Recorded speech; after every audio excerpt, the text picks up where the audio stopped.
NDA గెలిచిందంటే steel plant అమ్మకాన్ని ఎవ్వరూ కూడా ఆపడం సాధ్యం కాదు.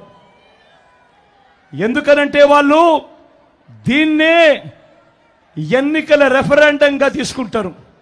స్టీల్ ప్లాంట్ అమ్మకానికి ప్రజలందరూ మద్దతు తెలిపారు కాబట్టి తెలుగుదేశం పార్టీ అభ్యర్థి ఎన్డీఏ అభ్యర్థి గెలిచాడు అని చెప్పుకుంటారు.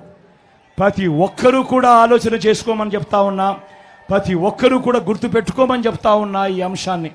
దాని తర్వాత జగన్ ఆపడానికి ఎంత ప్రయత్నం చేసినా కూడా వాళ్ళ నోట్లో నుంచి వచ్చే ఒక బాట, నీకెందుకయ్యా బాధ, వాళ్ళకు లేని బాధ నీకెందుకయ్యా బాధ, వాళ్ళు ఎన్డీఏకి ఓటు వేశారు అని అంటే, తెలుగుదేశం పార్టీకి ఓటు వేశారు అని అంటే దాని అర్థం వాళ్ళంతా స్టీల్ ప్లాంట్ అమ్మకానికి వాళ్ళంతా కూడా గ్రీన్ సిగ్నల్ ఇచ్చినట్టే కదయ్యా, నీకెందుకయ్యా బాధ అని చెప్పి ఆ తర్వాత వాళ్ళు జగన్ను కూడా అంటారు అన్న మాట ప్రతి ఒక్కరూ కూడా గుర్తుపెట్టుకోమని కోరుతా ఉన్నా.